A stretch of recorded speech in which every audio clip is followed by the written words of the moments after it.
Ever feel like you're just trying to figure out your emotions without any instructions, wishing someone had just given you the essential tools earlier? Well, this deep dive is all about opening up that kind of practical toolbox.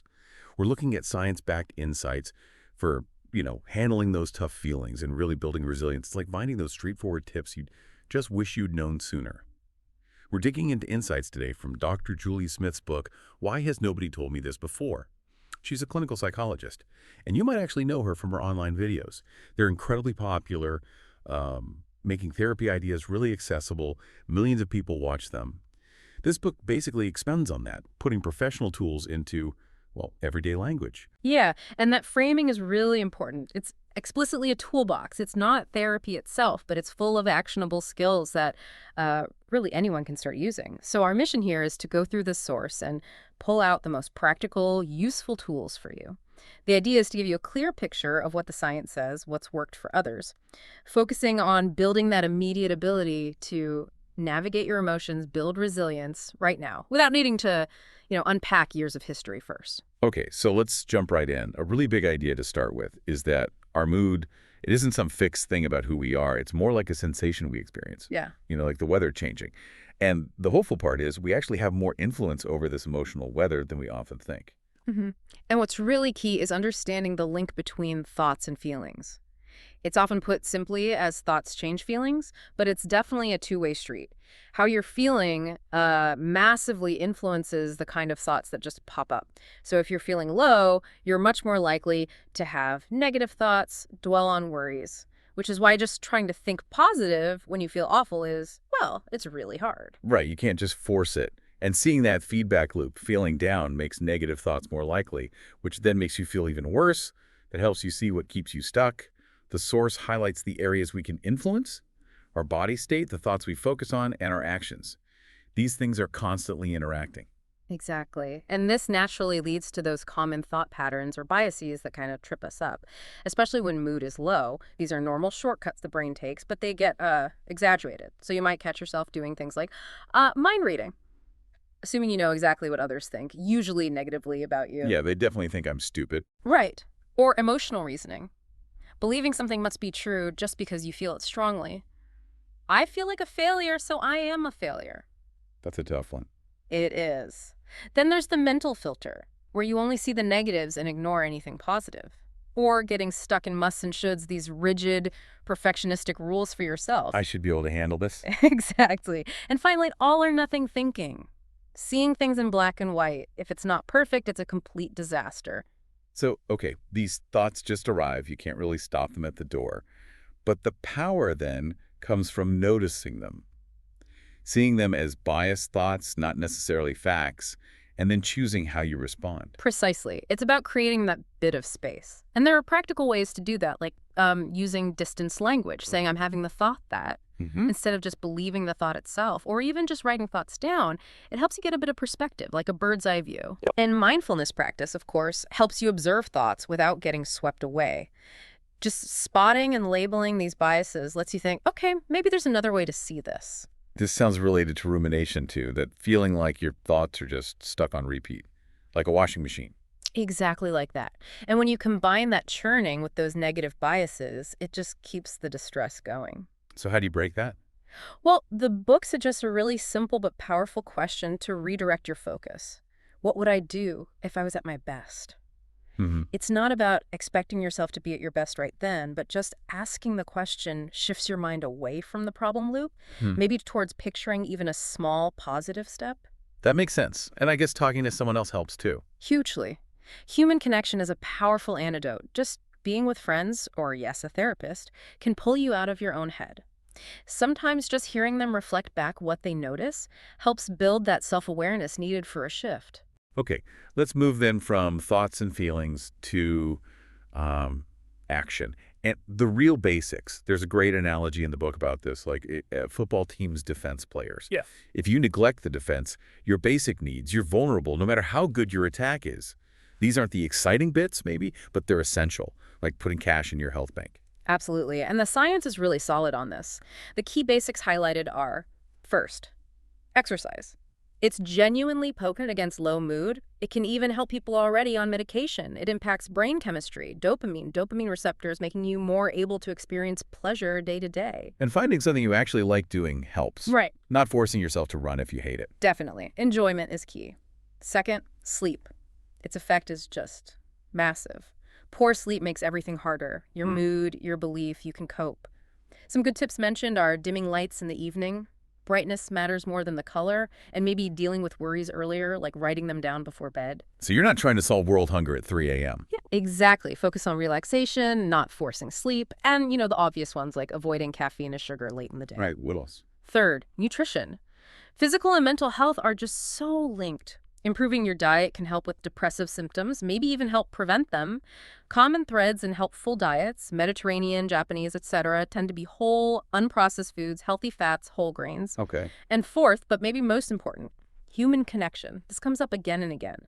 Low mood often tells you to withdraw, which is the exact opposite of what helps. Being with others, even if you don't talk about your feelings, pulls you out of yourself. And giving support feels as good as getting it. It really shows how action often has to come first. You don't wait to feel like connecting, you do it, and the feeling can follow. That connects perfectly to something surprising about motivation. The book says motivation is a wonderful byproduct of action. It's not always the thing that gets you started, but the energy you feel afterwards, like leaving the gym. So mastering motivation is about doing what matters, even when you really don't feel like it. And that leads into a really useful therapy skill, acting opposite to an urge. So when an emotion pushes you towards something unhelpful, like staying isolated when you feel down, you deliberately choose the opposite, more helpful action, like calling a friend. Mindfulness helps here too, creating that pause to choose based on your values, not just impulse. I like the idea of the pain barrier for new actions. Old habits are easy, like worn paths in the brain. But new things, they require effort, like carving a new path, especially when you're tired. Exactly right. And building persistence for bigger goals isn't about nonstop pushing. It needs rest too. The strategy is breaking big things into small steps. And this is key, giving yourself little internal rewards for hitting those steps. A mental well done. Like a little dopamine hit. Precisely. It fuels you for the next step and helps fight that urge to just give up. It's not just vague, positive thinking. It's tied to actual progress you've made. And planning ahead for difficulties helps too, right? Like making the good choice easier and the unhelpful one harder. Yes, engineering your environment. Putting your running shoes by the door, maybe the alarm clock across the room. It helps when you know you'll feel vulnerable. Makes sense. And this ties into identity. If you start seeing yourself as someone who faces challenges or someone who connects with others, you're more likely to act that way even when it feels hard. It gives you a kind of template. Okay, let's shift gears slightly. What about dealing with emotional pain itself? That feeling of just wanting it to stop. The source acknowledges you can't just press a button for happy, but we do have influence, right, through our thoughts, actions, how we relate to the feeling. You're not to blame for feeling bad, but you can take responsibility for learning skills to navigate it. Yeah, a really powerful idea is allowing emotions to just be there rather than fighting them. The author talks about learning this while running, not fighting the tension, but letting it pass through. Blocking emotions can just lead to feeling numb later.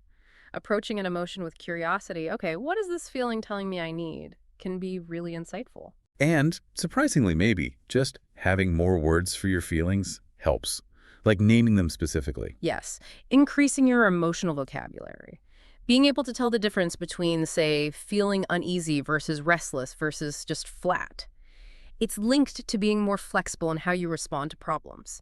Better emotion regulation overall. It gives your brain more data to work with. Exactly. Now, when emotions are really intense, self-soothing becomes crucial. Because when you're highly distressed, the problem-solving part of your brain kind of goes offline. You act on impulse. So self-soothing is about having tools ready before you hit that point, prepared when you can think clearly. Like what kind of tools? Simple things. A warm drink, looking at calming pictures, specific music, slow breathing, even certain scents smell has a direct line to the brain's threat system.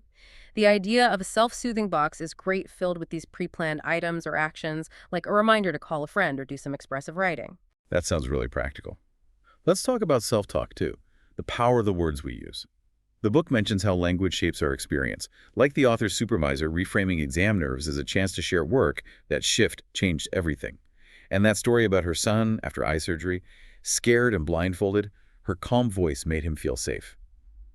The words you use to yourself matter just as much. Absolutely. And this connects to building confidence, which counterintuitively often means going where you feel you have none. It takes willingness to be vulnerable, to let the fear be there.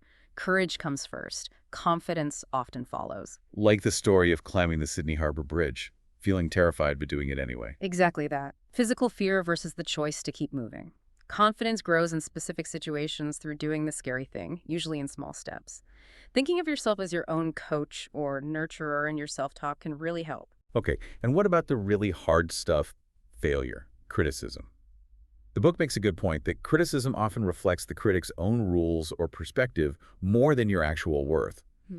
Judgments, internal or external, are stories, not facts. And the key is managing your response, especially to your own inner critic. Ruminating on harsh thoughts just re-triggers the stress.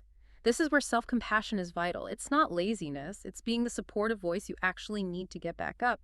Honest, yes, but kind and encouraging.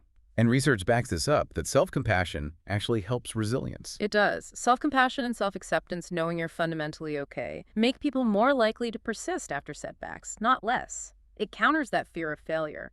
The trick is to focus on the specific mistake, not label yourself as a failure. Right. So let's think bigger picture now, finding meaning. Yeah. We often chase constant happiness, right? Right. But the source maybe that's not the point, that a normal state involves change, and a full life includes all emotions, not just happy ones. Trying too hard to be positive can backfire when you inevitably feel down. Yeah, and a really useful distinction here is between goals and values. Goals are things you achieve, finish lines. Values are how you want to live, the kind of person you want to be day to day, like being kind or brave or curious. Values are the ongoing path. Goals are like milestones on it. Living by your values gives that sense of daily purpose. And there's a practical way to check in on this, the values check-in. Yes. You rate different life areas, health, relationships, work on how important they are to you, and then how much you feel you're actually living by your values in those areas right now. There's even a visual values star tool to plot this, so you can literally see where you might want to shift your focus. Okay. And bringing it back to a core theme, relationships, their importance for meaning is huge. Absolutely massive. The source highlights findings that healthy relationships protect our health, physical and mental, more strongly than wealth or fame over a lifetime. And it acknowledges relationships aren't smooth sailing. Success isn't avoiding conflict, but learning to repair and reconnect afterwards. It also touches briefly on attachment styles, how early patterns influence adult relationships. Anxious, avoidant, secure patterns. Understanding your own tendencies can shed light on relationship dynamics and where you might want to grow. Right. And building on that, the idea of turning towards each other is crucial for connection. Responding positively to those small bids for attention from a partner, even when it feels vulnerable, that builds trust. And practicing gratitude for your partner is also mentioned as a way to shift your own feelings and actions towards them. Okay, so to kind of wrap up the main points, let's revisit stress. The book reframes it interestingly, not just bad, but potentially useful for performance if it's balanced with rest and recovery. Exactly. Chronic stress, burnout, that happens when demands are prolonged and things are out of balance. Lack of control, reward, community, fairness, or conflict with your values. It's often more than just workload. And simple things can help replenish. Mindful moments, seeking awe. Yes, being fully present in everyday activities, showering, walking, and actively looking for moments of awe. They help shift perspective and replenish your resources. So if we boil it down, the main message is we do have influence over our emotional world. Absolutely. And there's this whole toolbox of practical, science-backed skills we can learn and practice to build that resilience.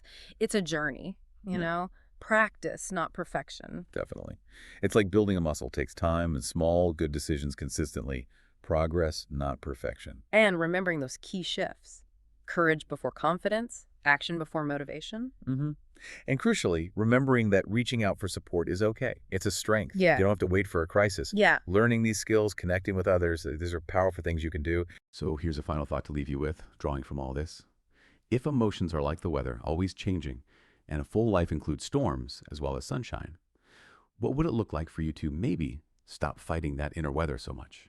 How might learning to navigate it instead with these tools actually open up possibilities for growth and purpose that you might be missing if you're only ever searching for constant sunshine?